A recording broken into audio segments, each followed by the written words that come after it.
जय हिंद दोस्तों, मैं राहुल आप सभी का स्वागत करता हूं अपने यूट्यूब चैनल पर। आज हम टैली की क्लास जो है क्लास नंबर 4 स्टार्ट करने वाले हैं। इसमें हम आज आपको बताने वाले हैं कि सेंड्री डेबिटर और सेंड्री क्रेडिटर क्या होता है, कौन व्यक्ति सेंड्री डेबिटर होता है और कौन व्यक्ति सेंड्री क्रेडिटर होता है। और सेंड्री डेबिटर और क्रेडिटर जो चीज़ें होती हैं हमारी बिजनेस के अंतर्गत होती हैं। जब भी आप टैली चलाने जाते हैं, टैली में एंट्री करने पास करने जाते हैं, तो वहाँ पे सबसे ज़्यादा जो समस्या होती है वहाँ पे होती है सेंड्री डेबिटर और क्रेडिटर में।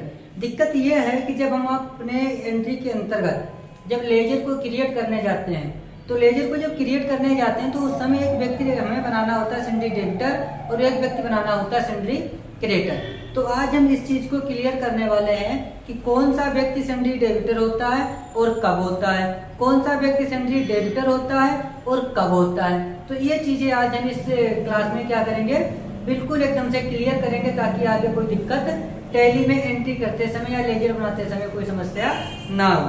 तो शुरुआत करते हैं हम लोग। तो सबसे पहले अगर हम बात करते हैं तो वो होना चाहिए हमारा सेंड्री क्रेडिटर। किसकी बात कर रहे हैं हम लोग? Sundry creditor.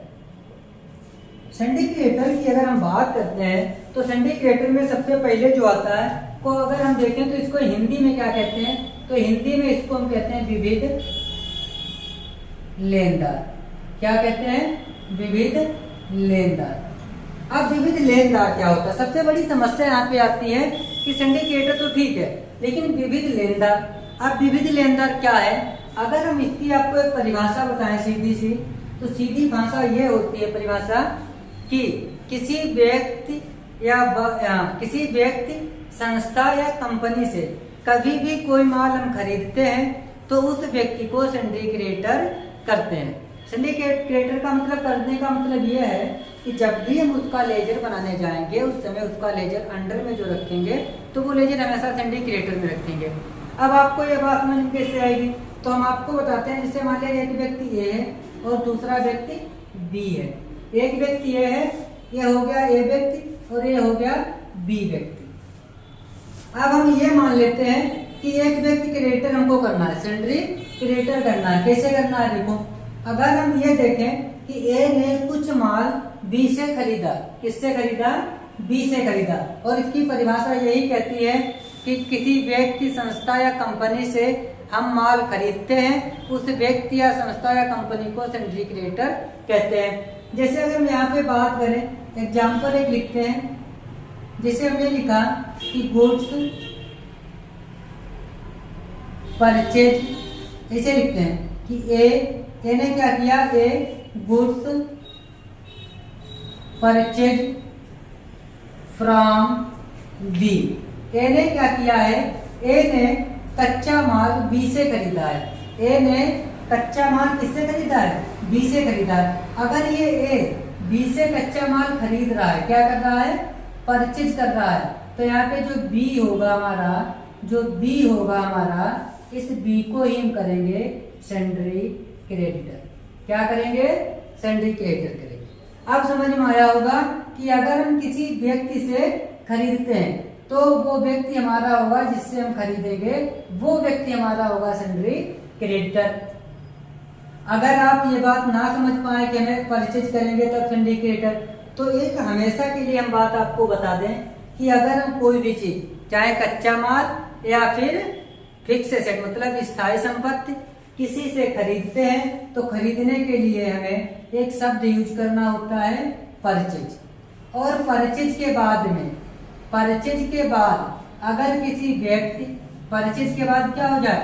परचेज के बाद किसी व्यक्ति या संस्था या कंपनी का नाम आता है परचेज के बाद। किसके बाद? परचेज के बाद अगर किसी व्यक्ति, संस्था या कंपनी का नाम आता है तो उस व्यक्ति या संस्था या कंपनी को हमेशा सेंड्री क्रेडिटर में रखते हैं। हमेशा उसको किसमें रखते हैं? सेंड्री क्रेडिटर में रखते हैं। तो आपको ये बात समझ में आई होगी कि अगर परचेज के बाद किसी का नाम हमको नजर आएगा तो वो व्यक्ति हो, चाहे संस्था हो या फिर कंपनी हो, उसका लेजर हमेशा हमेशा सेंडरी क्रिएटर में रखेंगे। तो इस बात को आप याद रखना कि एक व्यक्ति है, एक व्यक्ति बी ने, ए ने बी से कुछ खरीदा, खरीदने का मतलब परचेज किया, किससे खरीदा, जिससे खरीदा उसी व्यक्ति का लेजर हम सेंडरी क्रिएटर में रखते हैं। अब बात आती है सेंडरी डेबिटर की। अब बात जो आती है वो आती है हमारी सेंडरी डेबिटर की। तो सेंडरी डेबिटर कौन होता है, अब इसको तो मिटा देते हैं, इरेज करते हैं। अब आगे देखते हैं सेंडरी डेबिटर। सेंडरी डेबिटर भी सेम ही है, बस थोड़ी सी दिक्कत यह है कि उसमें चेंज हो जाता है सेल्स, उसमें चेंज हो जाता है सेल्स, उसमें चेंज होता है सेल्स और इसमें होता है परचेज। तो सेंडरी क्रेडिटर तो समझ में आया ही होगा। अब बात करते हैं हम लोग सेंडरी डेबिटर की। अब बात करते हैं हम लोग सेंडरी डेबिटर की। सेंडरी डेबिटर क्या होता है, इसका मतलब होता है कि विविध देनदार। विविध देनदार, विविध देनदार का मतलब ये है कि अगर मान लिया तुम बिजनेसमैन हो, तुम दुकानदार हो, तुमने अपना कोई बिजनेस किया है और तुम्हारे पास कोई व्यक्ति खरीदने कुछ भी आता है, तो जो व्यक्ति कस्टमर बन करके आता है उस व्यक्ति को हमेशा सेंडरी डेबिटर कहते हैं। उस व्यक्ति को हमेशा सेंडरी डेबिटर कहते हैं। जैसे यहाँ पर भी मान लेते हैं कि एक व्यक्ति ये है और दूसरा व्यक्ति बी है। अब क्या किया कि ये हो गया बिजनेसमैन, ये कौन हो गया, बिजनेसमैन हुआ, ये हमारा हो गया कस्टमर हो गया, ये कौन हो गया, कस्टमर हो गया। अब यहाँ पे बात ये आती है कि अगर ये बिजनेसमैन है, ये कस्टमर है, अब कस्टमर किसके पास में आएगा, ए के पास। किसके पास में आएगा, ए के पास। और ये क्या करेगा, गुड्स सेल करेगा बी को। ये किसको सेल करेगा, बी को। तो यहाँ पे हम ये लिख सकते हैं, एंट्री के रूप में अगर लिखना चाहें तो इस तरीके से हम लिख सकते हैं। पहले ये समझ लो कस्टमर और इसमें, तो कस्टमर जो होगा वो होगा हमारा सेंडरी क्रेडिटर। कहने का मतलब विविध देनदार। देनदार का मतलब ये है कि अगर ये बी ए से कुछ भी खरीदते हैं तो जो वस्तु खरीदेंगे ए से, तो बी उस वस्तु के बदले में कुछ पैसा बी को देंगे। तो ये हो जाएंगे देनदार और ये हो जाएंगे लेनदार। ये कौन हो जाएंगे, लेनदार। तो कहने का मतलब ये सेंडरी क्रेडिटर और ये सेंडरी डेबिटर। अब एक एंट्री हम लिखते हैं, जैसे हमने लिखा ए ने क्या किया, ए गुड्स सेल्स टू बी। ए ने क्या किया, कुछ कच्चा माल किसको बेचा है, बी को बेच दिया। अब ए ने अगर किसको बेचा है, बी को बेचा है, तो यहाँ पे खरीदने वाला कौन है, बी है। खरीदार कौन है, बी है। तो पैसा कौन देगा, बी देगा। तो इसीलिए बी को हम क्या करेंगे, विविध लेन देनदार। विविध देनदार का मतलब सेंडरी डेबिटर। तो बी हमारा क्या हो जाएगा, सेंडरी डेबिटर। अगर आपको ये बात समझ में ना आए कि कौन डेबिटर कौन क्रेडिटर, तो आपको एकदम से फिर क्लियर बताते हैं कि जिस तरीके से मैं परचेज में किया था कि परचेज के बाद अगर किसी व्यक्ति, संस्था या कंपनी का नाम आता है तो उसे सेंडरी क्रेडिटर कहते हैं। उसी प्रकार सेल्स में भी होता है कि अगर सेल्स लिखा है और सेल्स के बाद में किसी व्यक्ति या संस्था या फिर कंपनी का नाम आता है, किसी व्यक्ति, संस्था या कंपनी का नाम आता है, किसके बाद में आता है, सेल्स के बाद में आता है, तो उस व्यक्ति संस्था और कंपनी को हमेशा कहाँ रखेंगे, सेंडरी डेबिटर। एसडी का मतलब सेंडरी डेबिटर। तो आप इस तरीके से एकदम क्लियर कर सकते हैं कि परचेज के बाद में आएगा तो क्रेडिटर और सेल्स के बाद में आएगा तो डेबिटर।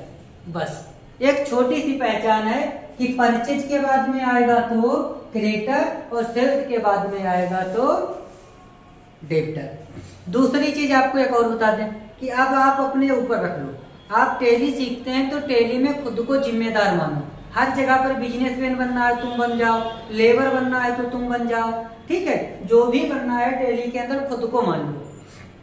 जैसे अगर हम बात अपनी करते हैं, अगर हम मान लेते हैं कि कोई चीज किसी व्यक्ति के पास खरीदने जाते हैं तो वहां पे खरीदार कौन हो गया, हम हो गए।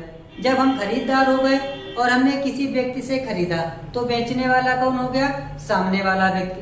अगर सामने वाला व्यक्ति बेचने वाला है और हम खरीदने वाले हैं तो हम जो है हमेशा होंगे सिंड्री डेबिटर, क्योंकि हम होंगे विविध देनदार, क्योंकि हम उसको पैसा देने जाएंगे और वो पैसा लेगा।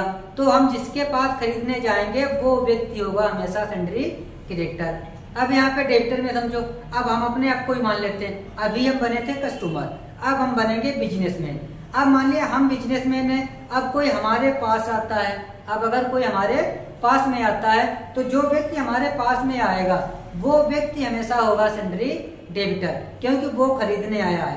पहले हम खरीदने गए, अब वो हमारे पास आया है। तो इस प्रकार आप क्लियर कर सकते हैं कि सिंड्री क्रेडिटर कौन होता है और सिंड्री डेबिटर कौन होता है। अब कुछ लोगों का कहना है कि गुरुजी सिंड्री डेबिटर क्रेडिटर तो हो चुका है, लेकिन अब हमको क्या करना है कि डीआर और सीआर में बहुत दिक्कत आती है। आप इसको एक बार डीआर और सीआर को क्लियर कर दो। डीआर सीआर का मतलब ये है कि डेबिट कौन होता है और कब होता है, क्रेडिट कौन होता है और कब होता है। तो ये चीजें जो है हम कल एक वीडियो में क्लियर करेंगे, तो आप सभी लोग चैनल को एक बार सब्सक्राइब जरूर कर लीजिए। तो आज की वीडियो अच्छी लगी हो तो भी आप सब्सक्राइब कर लीजिए, और कल आप अगर पूरी तरीके जैसे आज आपने सिंड्री क्रेडिटर और डेबिटर को क्लियर किया है, सेम उसी प्रकार आपके अंदर से पूरी ये दिक्कत खत्म हो जाएगी। कौन डेबिट होता है, कौन क्रेडिट होता है, कब डेबिट होता है, कब क्रेडिट होता है। और एक चीज और आप याद रखना, डेबिट और डेबिटर में फर्क है, क्रेडिट और क्रेडिटर में फर्क है, और ये चीजें आपको पता चलेगी कल कि कौन डेबिट होता है, कौन डेबिटर होता है, कौन क्रेडिट होता है, कौन क्रेडिटर होता है। दोनों में फर्क है। सिंड्री डेबिटर क्रेडिटर तो आज आप जान ही गए होंगे, इस बात में कोई दिक्कत नहीं होगी। तो आप लोगों को वीडियो अच्छा लगा तो सब्सक्राइब जरूर कर लीजिए।